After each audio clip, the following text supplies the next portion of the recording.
केला मस्ती धमाल, खाला दंगा खुशाल, झाली घंटा आता मधली सुट्टी. घोरातून ये समोर दडलेले एक पोर, पाहिजे तयास मधली सुट्टी.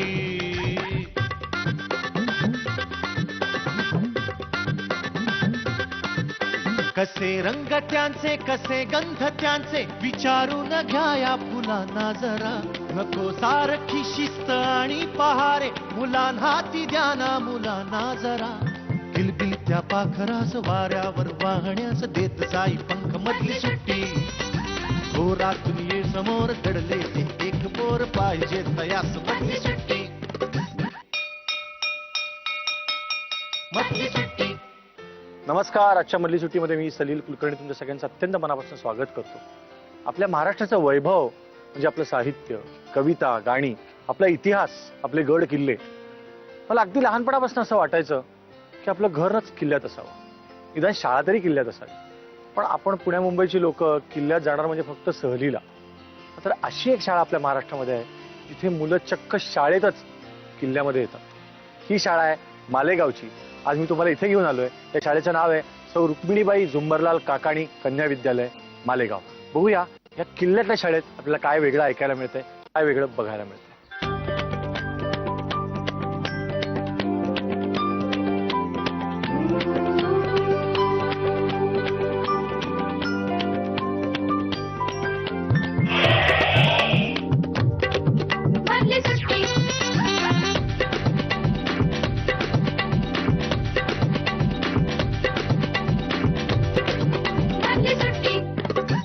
मधली सुट्टी मधली आजची ही 44वी शाळा.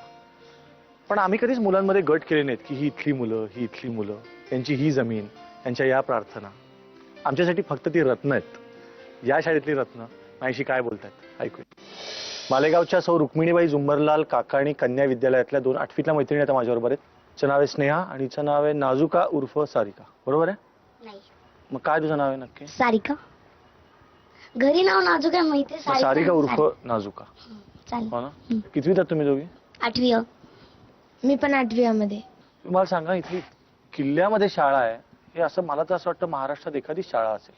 हो ना? हो. का एकच आहे? ही एकच आहे. बाकी कोणत्याच किल्ल्यामध्ये हो. आमची शाळा नाही, म्हणजे अशी शाळा नाहीये. काय वेगळं वाटतं का किल्ल्यामध्ये शाळा असताना? कुठे काय असं वाटतं का की इथे असं इकडे आपण खणत गेलो तर एक खजिना सापडला, एक पेटी बिटी, असं वाटतं कधी? हो. असं केलंय का कधी तुम्ही? आमची लांब उडीची स्पर्धा होती ना, तेव्हा आम्ही खूप हे केलेले, काय केलं? खड्डे केलेले. खड्डे काढून ठेवले नुसते का शोधला होता खजिना? नाही सापडला तर नाही. सापडला तर नाही. तुलाच नाही? मला पण कधी नाही सापडला, पण एकदा खेळताना म्हणजे आम्ही मैत्रिणी खेळत होतो तेव्हा खड्डा खोदत होतो, पण खजिना तर आतापर्यंत सापडलेला नाहीये. पण काय वाटतं असेल का? काय सगळ्या लोकांनी पूर्वीच्या माझ्या मते असेल कदाचित. तिथे भुयारे खूप आहे आमच्या किल्ल्यात. हो तर ना? एखाद्या मी जर शास्त्रज्ञ झाली ना तर नक्की शोध काढेल. शास्त्रज्ञ शोधतात? हो. कुठले शास्त्रज्ञ? म्हणजे ते पुरातन काळातले ते मूर्ती वगैरे शोधतात ना, किंवा खजिना वगैरे, ते शास्त्रज्ञ. ते तू होणार आहेस? हो, माझी इच्छा आहे. समजा उद्या खजिना सापडला, एकटीच आहेस तू स्नेहा, काय करशील का पहिल्यांदा? की एकदम अशी पहिल्यांदाच एक अशी पुडी उघडलीस आणि हिरे मग ते मी डब्यात घालून घरी घेऊन देईल. क्या बात आहे. मला फार आवडलं खरं उत्तर दिलेलं. आता काय आजकाल लोक सांगतात नाही आम्ही समाजासाठी उपयोग करू. आता हिरे जोपर्यंत दिसत नाही ना तोपर्यंत समाज विमाज दिसतो. एकदा हिरे खरे दिसले की ही म्हणली तर बरोबर आहे, घरी घेऊन जाईल. बरं तू मला नाजूका मला एक सांग, तुझ्याविषयीची अशी कुठली खास गोष्ट आहे की जी तुला असं वाटतं की नाही ही माझ्यामध्येच आहे, बाकी कोणामध्ये नाही? माझा कर्कश आवाज. नाजुका नावाच्या मुलीचा कर्कश आवाज असणं आणि तिला कर्कश आवाजामुळे ओळखणं. नाजुका म्हणजे काय ग? बारीक. अगं बारीक नाही, मग बारीकच म्हणलं असतं ना. मग नाजूक का कशाला म्हणलं असतं? नाजुका म्हणजे नाजूक. आणि स्नेहा म्हणजे काय? स्नेहा म्हणजे खजिना शोधणारी. नाही, मग स्नेहाचा अर्थ होतो प्रेम वगैरे. वगैरे म्हणजे भावपूर्ण बोलणे, म्हणजे त्याला स्नेह असं म्हणतात ना. असेल बाबा. कोण होणार आहेस का मोठेपणी? मी वकील. कर्कश आवाज असल्यामुळे कोर्टमध्ये एकदा ओरडायला लागली सारिका की दुसरा वकील बिचारा गप्प बसेल म्हणून. अशी कुठली गोष्ट मालेगावात वाटते का जी बाहेर कुठेही नाही? आमच्या मालेगावात जी गोष्ट आहे ना कुठेही नाही. मी सांगू, आमच्या किल्ल्यातली शाळा, ती कुठेही बघितलं तर कोणत्याच किल्ल्यात शाळा सापडणार नाही आमच्या मालेगावात. तुला काय वाटतं वैशिष्ट्य मालेगावचं? मालेगावचं पुण्यातल्या मुलांची ट्रिप आणली मी समजा इकडे, काय दाखवशील त्यांना? किल्ला दाखवेल, नंतरून मग इकडे तिकडे फिरायला घेऊन जाईल.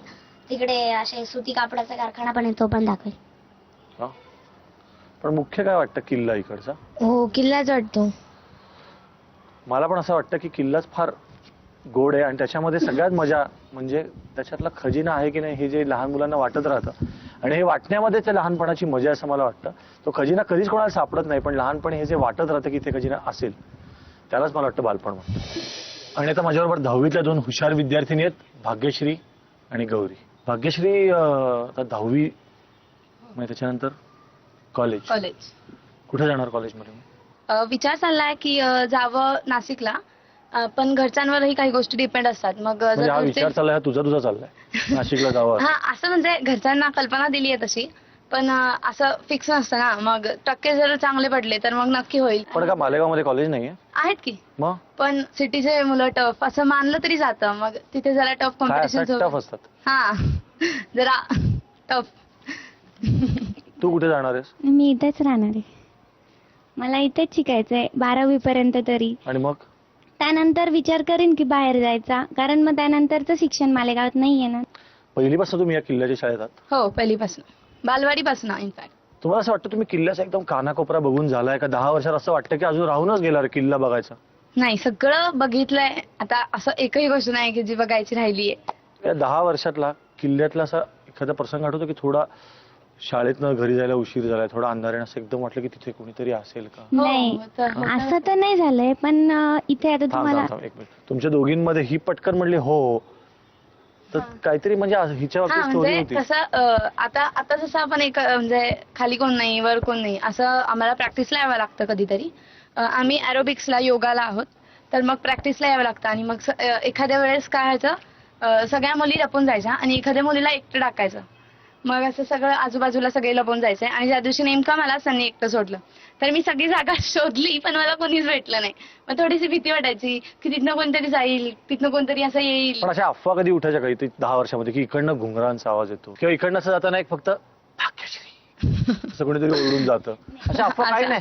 नाही, अफवा फारच शहाणी लोक तिथे किंवा अफवा पण साधं उठवत नाहीत किल्ल्याबद्दल. अशा वेगळ्या अफवा उठलेल्या भरपूर आहेत. उठतात. काय उठलं सांग? अफवा म्हणजे आमची इकडे बॅक साईडला एक विहीर आहे, ती गुफा म्हटली जाते. आणि तिथून असा डायरेक्ट रस्ता आहे की तिथून उतरल्यानंतर नाशिकला नाशिकसाठी रस्ता आहे निघतो. तिथनं. तिला कॉलेजमध्ये जायचं असेल तर नाशिकला तो रस्ता निघतो. तर तिथं म्हणजे आता खूप असं लहान मुलांना माहिती नव्हतं की हा नारू शंकरांचा किल्ला आहे.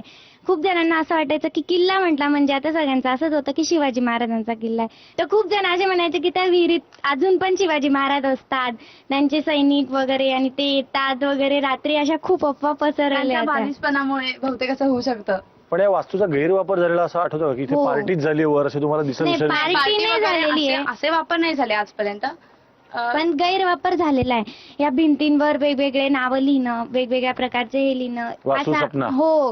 आणि फार्स. हा, ते असले प्रकार घडलेले आहेत. पण तुम्ही असा प्रयत्न केला का लोकांना सांगायला की असं करू नका, किल्ला आपली मोठी संपत्ती आहे आपल्या देशाची? नाही, आजपर्यंत तर नाही केलेलं आहे. आता केला काय 10वी की, आली, आता कधी करणार? म्हणजे खरं तर आमच्या शाळेत ना भरपूर उपक्रम सुद्धा करतात. जसं वृक्षदिंडी झालेली, मानवी साखळी झाली होती. आजूबाजूचा परिसर थोडासा खराब असल्यामुळे, प्रदूषित असल्यामुळे मानवी साखळी केलेली. तर त्यात आम्ही सगळ्यांना उपदेश केला की स्वच्छता पाळा, किल्ल्याची वास्तू नीट राखा, आणि वृक्षदिंडीमध्ये वृक्षतोड करू ते नये कागदावर वगैरे आपण वगैरे. लिहून खूप देतो गोष्टी. नाही, पण नाही, आम्ही कागदावर केले नाही सुद्धा. लिहिलंय. इथे जवळ एक गाण्याचा किल्ला म्हणून अजून एक किल्ला आहे, तिथे पण आम्ही जाऊन 1000च्या वर झाडे लावली आहेत. क्या बात आहे. मला वृक्षारोपण एक केली. आणि एक गोष्ट आम्ही- सांग, तू कविता करतेस बरोबर? हो. तुला असं कधी वाटलं की ह्या किल्ल्यावर कविता करावी? किल्ला जर बोलायला लागला भाग्यश्रीशी काय काय बोलेल? भरपूर काही बोलेल, त्याच्या जुन्या आठवणी सांगेल आधी तो मला. आणि मग तो आता सांगेल मला की त्याला काय काय त्रास होतात, त्याला कोण कोण काय काय त्रास देतं, परत मला कसं आवडायचं आणि आता लोक कसे झालेत तेही तो मला सांगेल असं मला वाटतं. शेवट काय असेल त्या कवितेचा? बहुतेक त्याच्या अपेक्षाच असतील काही शेवट कवितेचा. मला असं वाटत नाही, इतका भव्य वास्तू ज्या असतात ना, किंवा खूप मोठी मोठी माणसं असतात ती कोणाकडे काही अपेक्षा करत नाहीत. त्यांना फक्त एवढीच अपेक्षा असते की तुम्ही जपून राहा. किल्ला हा खरंच आपल्या घराण्याच्या मूळ पुरुषासारखा असतो, जो फक्त आपल्याला आशीर्वाद देतो. आपण जपायला पाहिजे. आपण जर बिघडवलं ती परंपरा तर मग या किल्ल्यांचा काहीच उपयोग नाही. काय का नाव तुमची? माझं नाव श्रेया. तुझं? यशस्विनी अतुल ठोंबरे. यशस्विनी का यशस्विनी? यशस्विनी. कितवीत आहेस का तू? मी ठाके दुसरीत. सुरीत. दात कुठे गेले? कधी? मी महिन्यात पडले होते.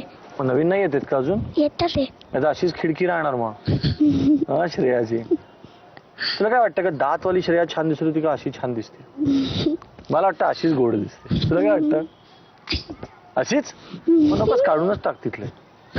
येऊ देत. येऊ देत ना. आणि बाबा काय करतात का तुझे श्रेया? माझ्या बाबांचं कॉस्मेटिकच्या पार्लरचं होलसेलचं दुकान आहे. आई शपथ. मग नुसती श्रेया घुसत असणार दुकानात आणि मला ह्या पिना द्या आणि हा हेअरबँड द्या, नाही करत? नाही. खरं सांग. खरं. माझी मम्मी जेव्हा घेते तेव्हाच मी. मम्मी घेते का खूप वेगवेगळं? नाही, माझे बाबा सांगतात की इनेल पेन घे, इनेल पेन घे. ह. आणि तू मोठेपणी कोण होणार आहेस? टीचर. का? मला टीचर व्हायला आवडतं. कुठला विषय शिकवणार आहे? सगळे. आणि तुम्हाला सांग इतकी छान तुमची किल्ल्यातली शाळा आहे ना. हं. पण तुम्हाला माहितीये का किल्ल्यामध्ये काय असतं? नाही. भूत. असतं? नाही. मी कुठे म्हणलं? मी फक्त म्हणलं काय असतं. फक्त आवाज काढला की भूत. मी म्हटलं म्हणजे म्युझिक असतं वाऱ्याचं संध्याकाळी. असं वारा व्हायला की असा आवाज येतो. भूत असतं? मला घाबरवू नको हा. नाही. श्रेया आता येईल नाही तर इकडे कुठून तरी. नसतं ना? नाही. नसतं. भूत खरं असतं का नसतं काय वाटतं? नसतं. नक्की? हो. पण समजा आलंच बरं का की तू श्रेया अशी चालली रेस्टॉरंट एकदम एक आलं समोर काय म्हणशील? देवाचं नाव घ्यायचं. काय देवाचं नाव घेशील? राम. राम राम राम राम राम राम राम असं म्हणशील? मी जिन्यात खालती उतरते तर देवाचंच नाव घेऊन चालते, नाहीतर देवाचं गाणं म्हणत जाते. कुठल्या घरातल्या जिन्यात ना? का ग? अंधार असतो? हो, मला खूप भीती वाटते. तू मोठेपणी टीचर झालीस हा तर तू मालेगावसाठी काय वेगळं करशील ग? काय मालेगावमध्ये नाही असं वाटतं तुला ग तुझ्या? की आमच्या गावात हे जर असतं ना तर मला मज्जा येईल. गरिबांना घर मिळालं असतं तर. खूप लोकांना घरं नाही आहे तिथे. नाही. काय मालेगावामध्ये ना घर नाहीये, झोपडी, पण ते झोपडीमध्ये राहतात. हो बघितलं तुम्ही असं कधी? हो, खूप जण आहे. काय काय त्यांना प्रॉब्लेम असतात ग झोपडीत राहणाऱ्यांना? झोपायची जागा हा. नसते, हा त्यांच्याकडे टीव्ही नसते, पांघरून पाहून थोडी. टीव्ही नसते. हा आणि मला असं वाटतं की आपल्या मालेगावात ना एक गार्डन राहिलं पाहिजे. कशाला पाहिजे ग मालेगाव मध्ये गार्डन? कारण की काही लहान जण असतात, हम्म. एक गरीब असतात, त्यांना पण खेळायला तर काही पाहिजे ना. तुमच्याकडे नाहीच आहे गार्डन? एक होतं पण ते तोडून टाकलं. कोणी? काढून टाकलं सगळं. तिथे ऑफिस बनवलं. हो, सगळं ते गार्डनचं खेळण्या वगैरे काढून तिथे रेल्वे अशी रेल्वे पण होती. रेल्वे होती गोल गोल फिरणारी? ती पण काढून टाकली? हो. तिथे काय झालंय विमान पण आता तिथे ना ऑफिस तयार झालं. एक काम करूया आपण की यांना आगगाडीतनं गोल गोल फिरायचं होतं, तिथे विमान होतं, तिथे घसरगुंडी होती, झोपाळा होता, ते सगळं कोणीतरी काढून टाकलं आणि तिथे ऑफिस बांधलं. तर बाकीच्या सगळ्या जमिनी कोण किती घेत आहे हे खरंच हा आपला प्रश्न नाही, पण मुलांच्या तरी जमिनी आपण त्यांच्यासाठी ठेवूयात असं मला वाटतं. तुम्ही दोघी जण एक काम करा, तिकडे बघा त्या गावाकडे आणि त्यांना सांगा की आमच्या गार्डनच्या जागेवर काही बांधू नका, आम्हाला खेळायला गार्डन हवंय. असं तिकडे बघू. आमच्या गार्डनच्या जागेवर काही बांधू नका, आम्हाला खेळायला गार्डन हवंय.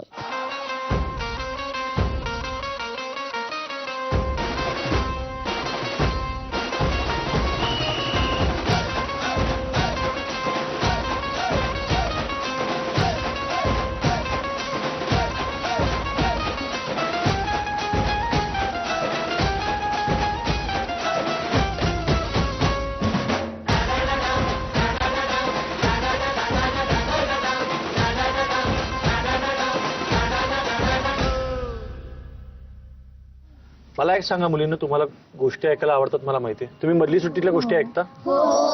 तुम्हाला मधली सुट्टीतल्या गोष्टी आवडतात? मला पण गोष्ट सांगायला खूप आवडते. आणि तुम्हाला एक गोष्ट सांगू की आता या मधली सुट्टीतल्या सगळ्या गोष्टी आम्ही एकत्र तुम्हाला देणार एका सीडी मध्ये. आणि मला पण खूप छान वाटेल कारण त्या सीडी मध्ये सगळ्या शाळा पुन्हा एकदा बघायला मिळतील.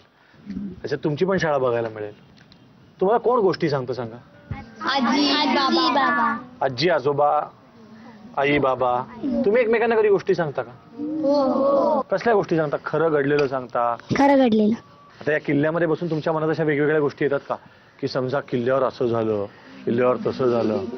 हो. हो ना. इथे बसून तर गोष्टी जास्त रंगल्या पाहिजेत, कारण किल्ल्यांच्याच गोष्टी असतात, हो की नाही? आपला सगळा इतिहास घडला तो किल्ल्यांमध्ये घडला. पण आजची गोष्ट मात्र मी जी सांगणार आहे ती खास तुमच्यासाठी तयार केलेली गोष्ट आहे. एक गाव असतं, त्या गावामध्ये अगदी एका क्षुल्लक कारणावरून आधी छोटंसं भांडण होतं, त्या भांडणाचं थोडं मोठं भांडण होतं, अजून मोठं भांडण होतं, आणि मोठी दंगल होते. लोक आधी दगड मारायला लागतात, नंतर काठ्यांनी मारायला लागतात, नंतर बंदुका घेऊन येतात, आणि गोळीबार सुरू होतो सगळ्या शहरात. सगळी लोक इकडनं तिकडे धावत असतात. कोणाला कळत नसतं की अरे कुठे आसरा घ्यावा, कोण आपल्याला मारेल कळत नसतं, कोण आपल्या गटातलं आहे, कोण विरुद्ध गटातलं आहे, कोणाला काही समजतच नसतं.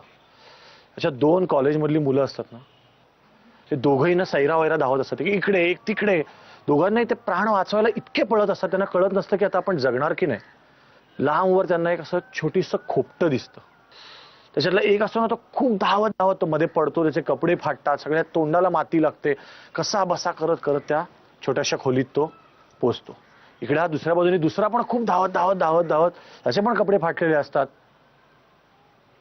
कसा बसा तो पण त्या खोपट्यात पोचतो. आणि त्या दुसऱ्याला आत गेल्यावर लक्षात येतं की अजून एक माणूस आहे इथे, आणि तो खूप घाबरतो, आणि त्याला वाटतं हा नक्की विरुद्ध गटातला आहे. त्याचा पहिल्यांदा हात खिशात जातो की आपल्याकडे काय आहे का. दुसरा म्हणतो की अरे हा खिशाकडे का हात नेतोय, बहुतेक बंदूक काढतोय. तो पण घाबरतो. दोघं एकमेकांच्या डोळ्यात बघत राहतात की आपल्याला कधी मारेल. दोघं काहीच बोलत नाहीत, कारण पहिल्यांदा जो बोलेल त्याला वाटतं की आपण काही बोलायला लागलो आणि मारलं तर. बाहेर सगळ्या लोकांचा प्रचंड आवाज, किंकाळ्या, गोळ्यांचा आवाज, आरडाओरडा, सगळं वातावरण असं पूर्ण धूळ हवेमध्ये. या खोलीत दोघं अडकलेले, दोघांना सतत टेन्शन, खूप विचार करत असतात ह्याच्या मनात काय चालू असेल. एकाला वाटतं हा दुसरा नक्की मला मारणार आहे, दुसऱ्याला वाटतं हा पहिला नक्की मला मारणार. काय करावं? खोलीत तर काही शस्त्र दिसत नाहीत. जाऊन गळा पकडावा का? पण ह्याच्याकडे शस्त्र असेल तर? आपण पुढे गेलो आणि त्यांनी एकदम पिस्तूल काढून मारलं तर, चाकू काढून मारला तर? दोघं जण बघत राहतात,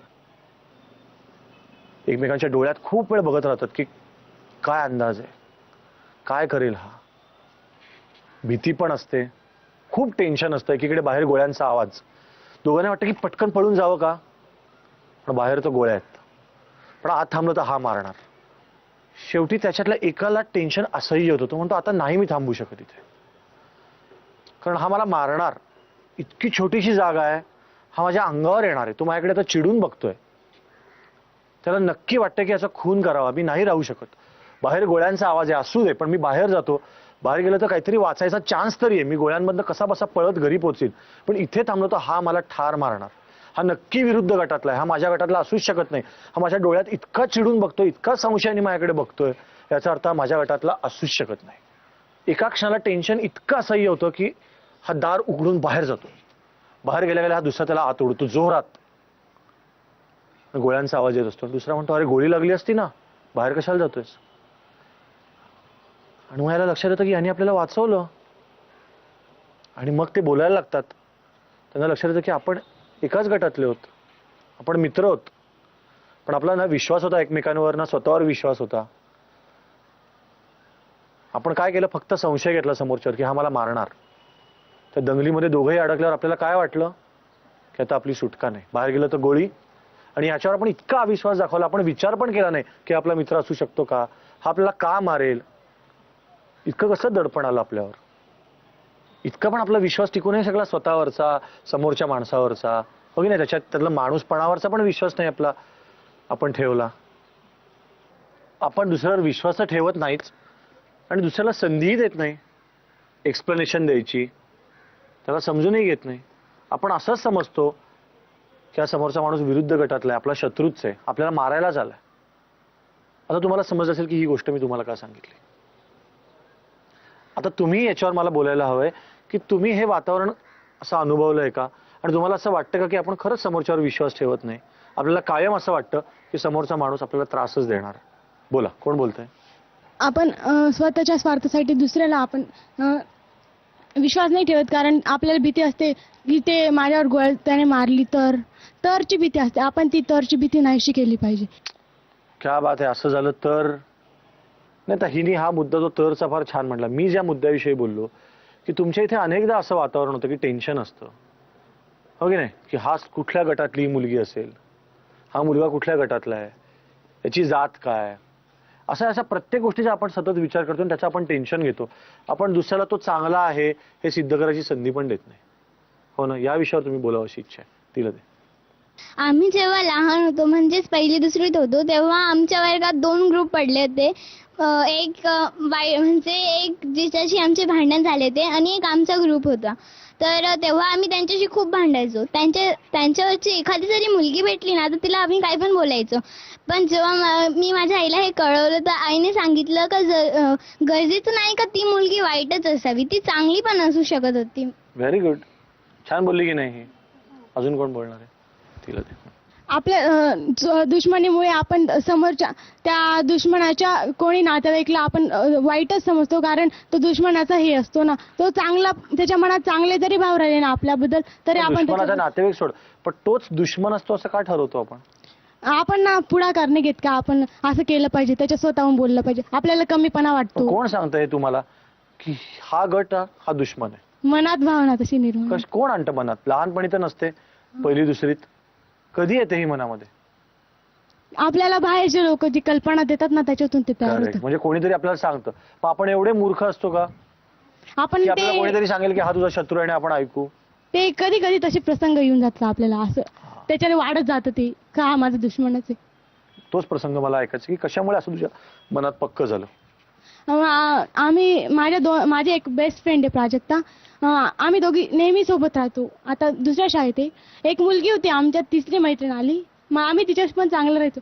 ती सांगायची की प्राजक्ता ना तुझ्याबद्दल अशीच वागते, ती तुला पेनच देत नाही, तुला द्यायचं नाही राहत तुला. ते आमच्याबद्दल गैरसमज निर्माण करायची. तेव्हापासून मी प्राजक्ताला दूर असायला लागली की असं होतं माझ्याबद्दल, ती वाईटच विचार पण करते. तू तिला कधी विचारलंस का की तू खरंच ती वाईट विचार- तिसरी मैत्रीण मध्ये येऊन जायची तेव्हा विचारायचं असं मध्ये हा म्हणजे मग हे गैरसमज. आपल्या देशामध्ये जे चाललंय की नाही ते त्याचं हे छोटं चित्र आहे की एक कोणीतरी 2 लोकांमध्ये भांडण लावतं आणि दोघं एकमेकांशी बोलतच नाही, ते भांडतच बसतात आणि मधल्याचा फायदा होतो. हा. हो ना. कोण बोलणार आता. मी जेव्हा मीन्स क्लासला नवीन दिवस होता, माझा पहिला दिवस होता क्लासला जायला, तर मला बाकीच्या मुली म्हणायच्या की ह्या टीचर खूप कडक आहे, खूप कडक आहे. त्याच्यामुळे मी खूप घाबरून गेली होती.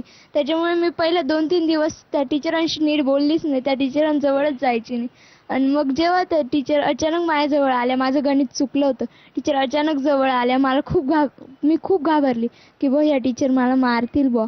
पण त्या टीचरांनी जेव्हा मला समजून सांगितलं तेव्हा मला समजलं की ह्या टीचर वाईट नाहीये, चांगल्या आहेत. त्याच्यामुळे कधीच असं करायचं. Very good. म्हणजे खरं तर शाळेमध्ये विद्यार्थी आणि शिक्षक हेच 2 गट आहेत असं विद्यार्थी समजतात.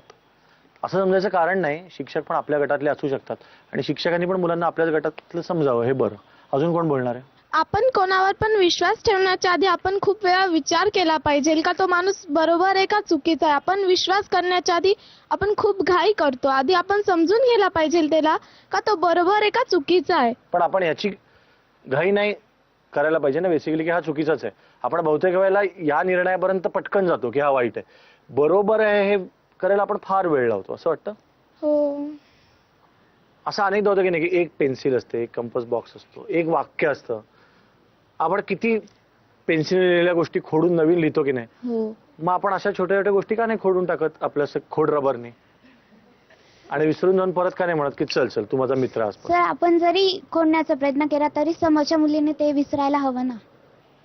असंच समोरची मुलगी म्हणली तर हो की नाही. सगळ्यांनी असं म्हणायला पाहिजे की आपण विसरायला पाहिजे. एकूण ही गोष्ट मला तुम्हाला सांगावीशी वाटली कारण तुमच्या गावाविषयी चर्चा करताना, मालेगावविषयी चर्चा करताना असं कुठेतरी डोक्यात येतं की इथे खरंच टेन्शनचं वातावरण असेल का. आणि तुमच्याशी गप्पा मारताना पहिल्यापासून हे जाणवलं आहे एपिसोडच्या की तुमच्या मनात कुठेतरी त्याची भीती आहे, कुठेतरी दडपण आहे. आणि मला खूप मनापासून असं वाटतं की तुम्ही जर विश्वास बाळगलात आणि समोरच्यावर पण विश्वास ठेवलात तरच कुठेतरी पुढची पिढी भयमुक्त होईल. तुमच्या पुढच्या पिढीला फार मनापासून असं वाटलं पाहिजे की सगळे आपल्या आसपासचे आपले मित्र होऊ शकतात. कुठलाही गट जर ठेवलाच नाही तर पुढची पिढी सतत हसत राहील आणि त्यांना कुठेही जाताना भीती वाटणार नाही. ही जादूची कांडी घेऊन या किल्ल्यामध्ये फिरताना खरंच मनामध्ये आलं की ही जादूची कांडी अशी फिरली आणि त्या काळातले सगळेच किल्ले तर त्या वैभवात बघायला मिळाले. काय मजा येईल ना. अर्थात हे आलं माझ्या मनामध्ये. आता बघूया जादूची कांडी वापरून या शाळेतल्या मुली आपल्या काय काय इच्छा सांगतात. जर माझ्याकडे जादूची कांडी मिळाली असती तर मी आपल्या गावातली मोसम नदी ही एका मिनिटात स्वच्छ केली असती. मला जर जादूची कांडी मिळाली असती तर आमच्या किल्ल्यावर जे अनेक माणसं नावं करून जातात ती नावं मी खोडून टाकली असती. जर मला जादूची कांडी मिळाली असती तर मी जी मस्जिद बाहेरून पाहिली आहे तीच मस्जिद मी आतून पाहिली असती. मला जर ही जादूची कांडी मिळाली तर मी संपूर्ण स्वर्गाची भ्रमंती करेन. मला जर जादूची कांडी मिळाली तर मी पहिले श्रीवृण हातात थांबविणार. जर मला ही जादूची कांडी मिळाली तर मी माझ्यासाठी एक चॉकलेटचा बंगला बांधील, कारण मला चॉकलेट्स खायला खूप आवडतात. जर मला ही जादूची कांडी मिळाली तर मी जगातील वृद्धाश्रमे ही संकल्पना बंद करेल. मालेगाव मधल्या या किल्ल्याच्या शाळेतल्या मुलींशी माझ्या गप्पा चालूच राहतील. पण आता वेळ आहे मधली सुट्टीमध्ये एका सेलिब्रिटीला भेटायची. लहानपणापासून टीव्ही बघताना मला कायम असं वाटायचं की हे असं घडणं शक्यच नाही, हे असं खऱ्या आयुष्यात घडतच नाही, अशी माणसं नसतातच. पण काही अभिनेते अभिनेत्री मात्र खरंच असं काम करतात की आपल्याला विश्वास बसायला लागतो की असं असू शकतं, की मन असं असावं. हा विश्वास ज्यांनी माझ्या मनात आणि आपल्या सगळ्यांच्या मनात निर्माण केला अशी एक अभिनेत्री आज आपल्याकडे आलेल्या आहेत. तिचं नाव आहे आसावरी जोशी.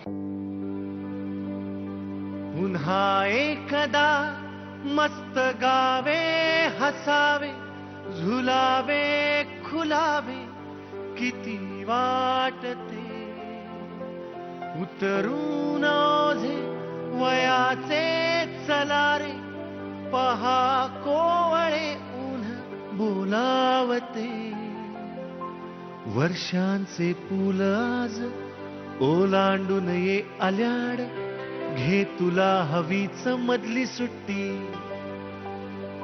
थोरातून ये समोर दडलेले एक पोर पाहिजे तयास मधली सुट्टी. हाय असं खूप मनापासून स्वागत मधली सुट्टीमध्ये आणि मुख्य म्हणजे शाळेमध्ये स्वागत. खरं तर मी करायला नको, कारण ही शाळा तुझी आणि हे सगळं वातावरण बाक हे सगळं खूप जुनं नातं या सगळ्याची. तर आज इतक्या वर्षांनी शाळेत आल्यानंतर काय पटकन मनात येतंय? शाळा म्हटल्यानंतर शाळेतल्या शिक्षिका, शाळेतले बाक, शाळेतला फळा, शाळेतल्या मैत्रिणी आणि शाळेत घालवलेला संपूर्ण काळ हे सगळं झरकन डोळ्यासमोर येतं. पण एका लाईनीत आपण एक शाळेमधली असावरी असं म्हणलं तर काय आठवतं? कशी होती? म्हणजे की एक प्रचंड हुशार, सिन्सिअर होते. प्रचंड हुशार वगैरे कॅटेगरीत मी कधीच नव्हते, कारण सतत स्पर्धा, वक्तृत्व स्पर्धा, नाट्य स्पर्धा हा माझा श्वास होता. त्याच्यामुळे जास्त तेच, म्हणजे शाळा म्हटल्यानंतर अभ्यास कमी आणि स्पर्धात जास्त असंच चित्र होतं. मला वाटतं एक पटकन जो उल्लेख पहिल्याच वाक्यात मैत्रिणींचा आला तर एकदा सगळ्या मैत्रिणी जमल्यावर मला वाटतं जास्त गप्पा होतील आणि जास्त तू पण खुलशील आणि मैत्रिणी पण जास्त बोलतील. आपण मैत्रिणींना बोलूया. हो अगदी. आता मला वाटतं तुला खूप कम्फर्टेबल वाटेल की एवढ्या सगळ्या माझ्या मैत्रिणी पाठिंबा द्यायला इकडे. मी खरं सांगू सलील, आता खालून जेव्हा आम्ही शाळेत येत होतो, शाळेत शिरल्या एकदम आमचा तो ओळखीचा गोळीवाला कुठे दिसला नाही. भगिनी समाजाच्या बायका आम्हाला मधल्या सुट्टीमध्ये इडली आणि खोबऱ्याच्या वड्या तिथे विकायला असायच्या, त्या कुठे दिसल्या नाहीत. आणि सगळंच एकदम असं वेगळं वाटलं. वरती आल्यानंतर मुलं दिसली शाळेत, की आमची मुलींची शाळा आणि हे काय असं मनात विचार येईपर्यंत कळलं की को एज्युकेशन झालेलं आहे. 5 वर्षापूर्वीपासून मुलं मुली एकत्र आहेत. खूप म्हणजे खूप फरक झाला. अर्थात तो होणं अपेक्षितच आहे, कारण 32 वर्षानंतर आम्ही शाळेत पाऊल टाकलंय. त्यामुळे सारखी ह्या सगळ्यांची भावना झाली एकाच वेळेला की अरे हे काय. तेव्हा या शाळेचं नाव काय होतं? पण इंडियन एज्युकेशन सोसायटीची मुलींची शाळा, शाळा नंबर 2. कारण हे सगळे मला, कारण माझी आई पण या शाळेची ना, कायम मुलींची शाळा नंबर 2 असं ते संपतं. म्हणून आम्हाला असं शिकवलं गेलं की किंग जॉर्ज म्हणायचं नाही, इंडियन एज्युकेशन सोसायटीची मुलींची शाळा नंबर 2. पण मला वाटतं आपण आधी या सगळ्या मैत्रिणींची ओळख करून घेऊ. नक्कीच. हेमांगी सराफ, वर्षा गुप्ते, उल्का काळे, अनिता नागवेकर, अनिता लोकरे आणि वीणा सप्रे. हॅलो. चला आता ओव्हर टू यू. तुम्ही आता सांगा की काय माहितीये का, गेल्या विशेषतः आत्ता जी मालिका चालू आहे मला सासू हवी, की त्याच्या आधी पण एका लग्नाची दुसरी गोष्ट मध्ये ना एक जी भूमिका होती ना की मी तुम्हाला सांगते आयुष्य कसं, एक खूप गंभीर एक फिलॉसॉफी तुम्हाला खूप वेगळं काहीतरी फील किंवा चार चौकीमध्ये पण अशीच होती तर अच्छा म्हणजे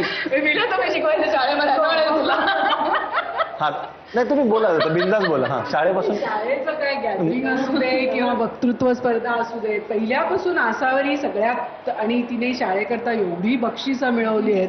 कायम तिची नाटकं एकांकिका वक्तृत्व ते प्रत्येक वर्षी बघितलंय आम्ही शाळेच्या.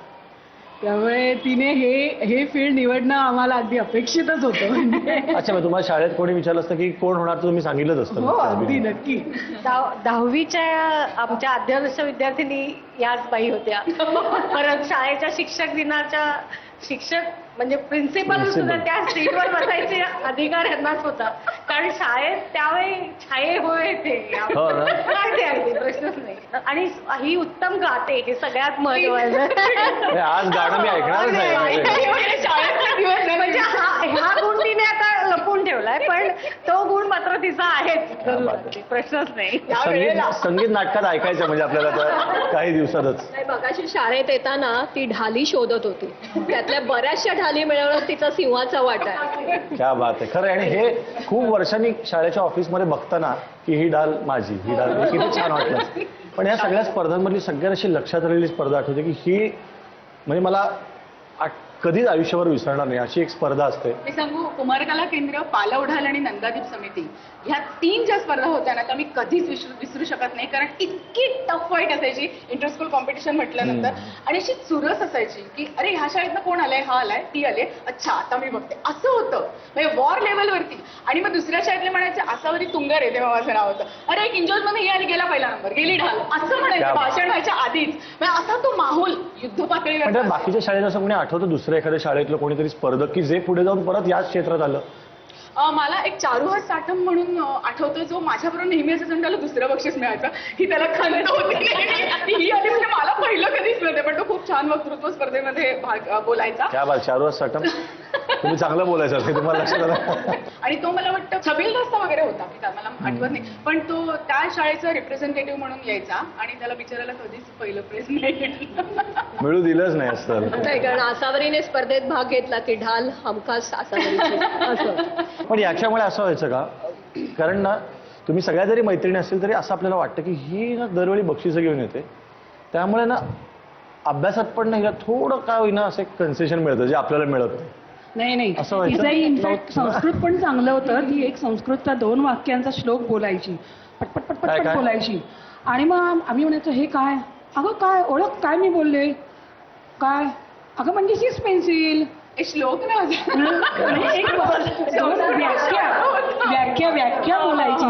काय बोल शिस्तघटित लकुड वेष्टित परिनलिका. लकुड वेष्टित परिनलिका मला कळलेलं आहे. लाकूड भोवती असलेली परिनलिका पेन्सिल. आणि एवढ्या वर्षांनी लक्षात आहे बघा काय मग म्हणजे काय असं नाही की अभ्यास सगळं व्यवस्थित सांभाळून एवढ्या ढाली आणलेल्या उगीच नाही येत त्या वक्तृत्व स्पर्धेत पाठ करून बोलायला लागतं. आमचं आणि ए डिव्हिजन वगैरे ना त्यामुळे आमच्या असं असेल की अभ्यास सांभाळून सगळं करायचंय. तुमच्या वर्गात असं नक्की कोणीतरी एक दुसरी मुलगी तुमच्या ग्रुपमध्ये नसलेली असेल ना की जी नेहमी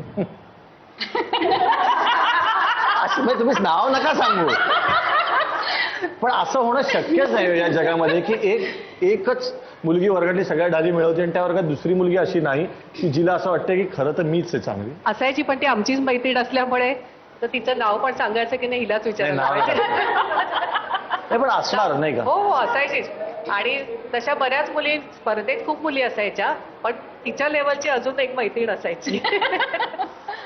टफ फाईट. या सगळ्या वक्तृत्व स्पर्धेच्या किंवा गॅदरिंगच्या प्रवासामध्ये खूप एखादी शिक्षिका किंवा शिक्षक की ज्यांचं खरंच महत्वाचं मार्गदर्शन होतं असं आठवतं कारण त्यांचा उल्लेख पण मला असं वाटतं महत्वाचा. माझ्या लाडक्या खोटेबाई सत्तेबाई या दोघी शिक्षिकांनी मला घडवलं. 5वी ते 10वी ज्या स्पर्धांमधनं मी भाग घेत गेले बक्षिसं मिळवत गेले त्याची पूर्ण तयारी करून घेणं किंवा नाटकामध्ये नाट्यप्रवेशाची तयारी करून घेणं. शाळा सुटल्यानंतर ह्या BN वैद्य सभागृहाच्या ह्या आपल्या हॉलच्या पायरीवरती बसून बाई माझी प्रॅक्टिस घ्यायच्या. आणि इतकं म्हणजे मला असं खूप तयार केलं होतं बाईंनी. त्या 2 बाईंना तर मी कधीही आयुष्यात विसरू शकत नाही. त्याच्यानंतर आमच्या वाघबाई, प्रिन्सिपल बाई, त्यांनी मला कायम उत्तेजन दिलं आणि प्रत्येक वेळेला अभ्यास करशील ग, सांभाळून घे, तू जा स्पर्धेला जा, हे महत्वाचं आहे, असं करून त्यांनी मला सपोर्ट केला प्रत्येक वेळेस. त्यानंतर आमच्या ड्रॉइंगच्या बाकरेबाई, सगरकरबाई, जोगदेवबाई, सायन्स म्हणजे सगळ्यात आम्हाला ज्या वाघबाई मला आणि आठवतात, कारण मी त्यांना घेऊन त्या इथे आल्या होत्या जेव्हा, तर त्यांना घेऊन मी उर्मिला मातोंडकरांना भेटायला, मला आज सकाळीच त्या फोनवर म्हणाल्या त्या आज येणार होते इथे आणि त्या म्हणाल्या मला खूप आवडलं असतं पण त्या खूप दमल्यात, म्हणजे त्यांना खूप त्रास होतोय म्हणून, नाही तर त्या आज येणार होते. त्यामुळे मला त्या पटकन डोळ्यासमोर आलं, कारण त्या खरंच इतक्या छान व्यक्तिमत्व आहे त्यांचं. तर हे आपण सगळ्यांना धन्यवाद तर दिलेच. असं एक ना मधली सुट्टीच्या निमित्ताने एक संधी मला असं नेहमी वाटतं, कारण मी ती स्वतः घेतो, की जर शाळेच्या काळातल्या कोणाला थँक्यू किंवा सॉरी म्हणायचं राहिलं असेल ना, कारण आपण खूप तेव्हा कळत नकळत एखादं वाक्य बोलतो आणि नंतर वाटतं की अरे हे नाही बोललं तरी चाललं असतं, पण नंतर आपलं राहून जातं. तर कदाचित ही वेळ आहे की जर कोणाला असं म्हणायचं असेल ना की हे मला असं नव्हतं म्हणायचं, अगदी ह्या मैत्रिणींपैकी किंवा कोणालाही, किंवा थँक्यू म्हणायचं असेल, तर मला असं वाटतं की ही एक वेळ आहे. खरंच आहे, म्हणजे हे माध्यम असं आहे की आता मी जे बोलते ते देश परदेशातले लोक सगळे बघतायत, ऐकतायत, माझ्या कुठेही मित्रमैत्रिणी विखुरलेल्या आहेत त्याही कदाचित हे सगळं बघत असतील. त्यामुळे मला सगळ्यांना असं सांगावं असं वाटतंय की मी सगळ्यांनाच खूप मिस करते आणि पर्टिक्युलरली शाळेत आल्यानंतर शाळेतले दिवस, शाळेतल्या मैत्रिणी, शाळेतल्या एक एक क्षण जो आपण एकमेकांबरोबर घालवलेला असतो आणि आता आपण इतक्या वर्षात कधीच एकमेकांना दिसत नाही, ही खंत खूप आहे. पण त्याला इलाज नाही, कारण प्रत्येकजण आपापल्या प्रोफेशनप्रमाणे प्रत्येक ठिकाणी गेलेला असतो. त्यामुळे मी सगळ्यांना बेस्ट विशेस देईन. माझ्या शिक्षिका जर हा प्रोग्राम बघत असतील तर त्या सगळ्यांना माझा इथूनच मी नमस्कार करते, कारण त्यांच्या शुभाशीर्वादामुळेच मी आज इथपर्यंत आहे असं समजते. आणि सगळ्या माझ्या मित्रमैत्रिणींच्या शुभेच्छा मी तिथून स्वीकारते आणि तुमच्यामुळेच मी आज इथे आहे असंही मी म्हणेन. Thank you so much. अनेक शाळांमध्ये अनेक ठिकाणी वेगवेगळ्या विषयांवर आम्ही चर्चा केल्या, पण आज किल्ल्यावर बसून चर्चा म्हणजे मला खरं तर याला खलबतं म्हणायला पाहिजे. किल्ल्यावर पूर्वी काय दर्जाच्या चर्चा होत असतील, आज मला असं वाटतं की शाळेतल्या सगळ्या विद्यार्थिनींशी त्यांच्या दृष्टीने काही महत्त्वाच्या विषयांवर गप्पा मारायला मला आवडतील. कारण मला असं वाटतं की त्या वयात आपल्याला ती परीक्षा सगळ्यात मोठी वाटते. पहिलीची परीक्षा तितकीच अवघड असते. त्यामुळे हे विषय आत्ता या वयात त्यांच्या दृष्टीने महत्त्वाचे असतील असं मला वाटतं. तर इतक्या हुशार मुली एकत्र बघून खूप छान वाटतंय की 5वी ते 10वीच्या सगळ्या हुशार मुली मालेगाव मधल्या एका किल्ल्यावर बसल्या आहेत. वा वा वा, काय छान दृश्य आहे. तुम्ही मला सांगा, तुम्ही अगदी पहिलीपासून भाषा शिकताय, प्रत्येक शब्दाचा तुम्हाला अर्थ सांगून वाक्यात उपयोग करा वगैरे असतं की नाही, पण प्रत्येक शब्दाचा संदर्भ आपण आपल्या आयुष्याशी जोडून घ्यायला पाहिजे असं मला वाटतं. म्हणजे आपण भेदभाव हा शब्द खूप लहानपणापासून ऐकत असतो, भेदभाव करू नये. तुम्ही स्वतः कुठे भेदभाव बघितलाय? तिला दे. प्रत्येक घरात म्हणजे ग्रामीण भागात शक्यतो अंधश्रद्धा असल्यामुळे मुलगा आणि मुलगी यांच्यात सुद्धा भेद होतो. तर तो का होतो? का होतो तुम्ही सांगा, का होतो? मी तुम्हाला प्रश्न विचारलेत. तर मला असं वाटतं की बा ग्रामीण भागात अंधश्रद्धा असते त्यामुळे तो भेद होतो. काय किंवा अंधश्रद्धा असते? मुलगा हा वंशाचा दिवा असतो, तर त्याचप्रमाणे मुलगी सुद्धा वंशाची पणतीच आहे ना. आणि क्या बात. पणतीशिवाय दिवा कुठे तेवतो? पंटीशिवाय दिवा कुठे ठेवतो? टाळ्या वाजवा. चला. हिंदू मुसलमान लोक असतात त्यांच्यात भेदभाव का होतो? कोण करतं? म्हणजे त्यात दोन्ही असतात. त्या हिंदू पण मुसलमानांना नावं ठेवतात आणि मुसलमान सुद्धा हिंदूंना. कोणी ठेवलं? मी नाही ठेवत बाबा. माझे किती मित्र आहेत सर. आमच्या म्युझिक मध्ये, किती मित्र आहेत माझे, ते छान छान वाजवणारे गाणारे. मी नाही ठेवत ना. पण ही आता बोलली की मुलगा आणि मुलगी पण भेद करतात. तुम्हाला जाणवलं असं, तुम्ही तर मुलींच्या शाळेमध्ये आहात, तर मुलगा आणि मुलगी भेद करतात? इथे जरी होतो, कारण मुलांना जेवढी मोकळीक दिली जाते त्यांना वागण्याबद्दल बोलण्याबद्दल, तेवढी मुलींना तर नाही दिली जात ना. म्हणजे काय अपेक्षा असते? मोकळीक द्यावी म्हणजे काय? म्हणजे मुलांना मोठे झाले तरी त्यांना जोरात बोलण्याचा, जोरात हसण्याचा किंवा खेळण्या वागण्याचा हक्क असतो, पण तेवढा मुलींना नसतो ना. त्यांना प्रत्येक वेळेस ही जाणीव करून दिली गेली असते की ती एक मुलगी आणि ती आता मोठी झाली आहे, मग तिने कसं वागायचं, कसं बोलायचं. तिला घरातून बाहेर निघताना पण सर्वप्रथम हीच जाणीव दिली जाते की ती आता एक मुलगी, तिने व्यवस्थित गेलं पाहिजे. कदाचित असं असतं का की आजूबाजूच्या वातावरणाविषयी अविश्वास असतो आई वडिलांना? हो, तसं असतं. हो ना. हो. तो मुलीवरचा अविश्वास नसतो, वातावरणावरचा अविश्वास असतो. पण तुम्हाला असं कोणाचा अनुभव आहे का की नाही? की मला असं वाटतं की या मित्रामुळे मला ही एक वेगळी नजर मिळाली. कारण काय असतं, फक्त मुली तुम्ही एकत्र असताना एक वेगळा विचार करता. आणि एखादा मुलगा एकदम सांगून जातो की नाही का असं नसतं, कदाचित मुली मुली जास्त भांडतात पण, हो की नाही? बोला. सर मला असं विचारायचंय की मुलगा मुली बोलत असताना समाजाच्या दृष्टीने वाईट काय आहे आता? असं वाईटच मानतात आता प्रत्येक ठिकाणी. असं का होतं? तुम्ही सांगा काय असेल माणसाची प्रवृत्ती? कारण आपला त्याच्याकडे बघण्याचा दृष्टिकोन वेगळा असतो. जर आपण दृष्टिकोन आपला चांगला ठेवला तर ते आपल्याला चांगले वाटतात, आणि जर वाईट ठेवला तर वाईट वाटतात. सिंपल होतं की नाही एकदम उत्तर याचं. म्हणजे मला असं वाटतं की एक छान मित्र ज्याच्याशी आपण गप्पा मारू शकतो, त्याच्याबरोबर आपण खूप गोष्टी शेअर करू शकतो की आमच्या शाळेत काय झालं, काय अभ्यास चाललाय, असा मित्र असावा मुलींना पण आणि मुलांना पण मैत्रिणी असतात असं मला वाटतं. तुम्हाला किती जणांना असा छान मित्र की ज्याशी तुम्ही गप्पा मारू शकता? खरं खरं सांगायचं. फक्त 4 हात वर आहेत म्हणजे बाकीचे खोटं तरी बोलतात किंवा बाकीच्यांना भीती तरी वाटते किंवा बाकीच्यांना असं वाटतं की मी जर हात वर गेला तर मी काहीतरी चुकीचा संदेश देईन की काय त्या हातामधून. तर मला असं वाटतं की फक्त एवढ्या गर्दीतून फक्त जर 5-6 हात वर आले असतील तर बाकीच्यांना असं का वाटतं? का तुम्हाला असं वाटतं की नाही आपल्याला जशा मैत्रिणी आहेत, जशी आपल्यासाठी एक मैत्रीण आहे तसा एक मित्र असावा की ते तिघं मिळून गप्पा मारतायत. मग तो मुलगा आहे का मुलगी यांनी फरकच पडत नाही. मी जसं म्हणलं की माझी छोटी मुलगी काय म्हणते, he is my friend and she is my friend. तसं का नाही असू शकत इथे? पण आता ती जो बोलली ना, ती बोलली की नाण्याला 2 बाजू असतात, चांगली आणि वाईट. पण जर वाईट दृष्टिकोन बघितलं तर म्हणजे चांगलंच आहे ते. जर मुलगा आणि मुलगी जर बोलत राहिले तर समाजाचा दृष्टिकोन वेगळाच असतो. हे असे काय करतात, मग ते त्यामुळे आई वडिलांचं नाव खराब होतं ना. हे अगदी 100% की मी जरी म्हणलं की प्रत्येकाला मैत्रिणी मित्र असा तरी आपल्या आई वडिलांचं नाव खराब होईल असं नक्कीच काही कोणी करू नये. सर ती म्हटली की आपल्या आई वडिलांचा म्हणजे आपल्या आई वडिलांना दोष देतात बाहेरची लोक. मग ज्या दिवशी आपण मित्र करतो तर आपण घरी ती गोष्ट लगेच आपल्या आई वडिलांना सांगितली पाहिजे. म्हणून जेव्हा आपल्या आई वडिलांना बाहेरून समजतं तेव्हा ते म्हणतील नाही माहिती मला माझी मुलगी एका मुलाशी बोलते हे मला माहिती, त्यामुळे त्यांना काहीच वाटणार नाही. असं तरी माझी व्हेरी मत गुड. आहे. म्हणजे विश्वासाचा प्रश्न असतो. हां. आपण जर पूर्ण विश्वासात घेऊन ही गोष्ट जर काहीतरी विचित्र वाईट वाकडी नाहीच आहे, जशी माझी मैत्रीण आहे तसा हा माझा मित्र आहे असं जर आपल्या आई वडिलांच्या समोर त्या मित्राला नेलं तर जसा आपला भाऊ असतो तसंच ते पण त्याच्याकडे बघतील की हा एक मुलगा आहे.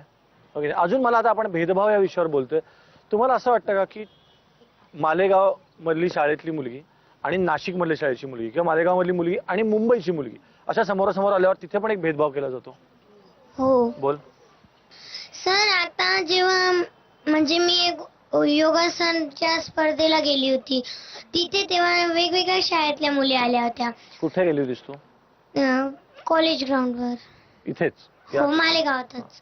तर तिथे नाही का अनेक शाळेच्या मुली आल्या होत्या. तर तेव्हा म्हणजे अनेक मुलींना त्यांच्यावर ते जळत होते, तर त्याच्यात मी सुद्धा होती. कोणावर जळत होती? दुसऱ्या शाळेतल्या मुलींवर. का जळत होतीस तू? एवढी हुशार मुलगी, त्यात चष्मेवाली. हा, चष्मेवाली लोक कसली ब्रिलियंट असतात. मग असं असताना तू का जळत होतीस दुसऱ्यावर? हा, म्हणजे आपण दुसऱ्याला भेदभाव उलटा पण असतो. जसं भेदभावामध्ये आपण दुसऱ्याला कमी समजतो तसं आपण असा पण भेद करतो की ही काय मोठीच माणसं, मग आपण जळायला लागतो. ती म्हणली तर बरोबर शब्द आहे. आपण दुसऱ्याला आपल्या बरोबरीचं न समजता खूप वर समजतो आणि मग जळायला लागतो. त्यामुळे मला असं वाटतं की अगदी छोटे छोटे भेद असतात ना, काळा गोरा, उंच बुटका, इथपासूनच आपले सुरू होतात की माझी बहीण ना माझ्यापेक्षा उंच आहे आणि मग आपण जळतो तरी किंवा दुसऱ्याचे चिडवतो तरी. तर इतक्या छोट्या लेवल पासूनच जर आपण हे भेदभाव करणं बंद केलं तर मग गट करणं, जमाती करणं आणि भांडणं करणं हे सगळंच बंद होईल असं वाटतं. मला वाटतं शाळेपासूनच हे संस्कार झाले की कोणाची भीती वाटायचंही कारण नाही, कोणावर जळायचंही कारण नाही आणि कोणाला हिणवायचंही कारण नाही. तर आपण आपला गट घेऊन कोणाला तरी तुच्छही लेखणार नाही किंवा आपला गट घेऊन कोणाला तरी खूप मोठंही मानणार नाही. आज या किल्ल्यातल्या शाळेमध्ये आल्यानंतर मनात आलं की आता अनेक जण 31 डिसेंबरची पार्टी एखाद्या किल्ल्यावर करतील. खरंच काय वाटत असेल या किल्ल्याला जेव्हा एखादी पार्टी होते या किल्ल्यावर? काय येत असेल त्या किल्ल्याच्या मनात? जर किल्ला बोलायला लागला तर काय बोलेल? हाच या वेळचा होमवर्क. एक किल्ला बोलायला लागला तो किल्ला मला काय म्हणाला? किल्ला बोलायला लागला तर आम्हाला लिहून पाठवा आमच्या या पत्त्यावर. मधली सुट्टी 135 continental building, doctor Annie Besant road, Worli, Mumbai 4000 018 मधली सुट्टी @ZeeNetwork.com, झी मराठी @ZeeNetwork.com. ला ला ला ला ला ला ला ला ला ला ला ला ला ला ला ला ला. आम्ही धरणीची लेकर निघातो नागलीची भाकर. आम्ही धरणीची लेकर निघातो नागलीची भाकर. पूर्वी होती सुवर्णाची भूमी, तेव्हा कसलं नव्हतं कमी. आता घरात नाही साखर निघातो नागलीची भाकर. आम्ही धरणीची लेकर निघातो नागलीची भाकर. विनवितो आम्ही बालक, विनवितो आम्ही बालक. ज्यांना आहेत 5-6 पोरं, ज्यांना आहेत 5-6 पोरं, येथे खाण्यासाठी मारामार निघातो नागलीची भाकर. आम्ही धरणीची लेकर निघातो नागलीची भाकर. ला ला ला ला ला ला ला ला ला ला ला ला ला ला ला ला. ला ला ला ला ला ला ला ला ला ला ला ला ला ला ला ला ला. मधली सुट्टी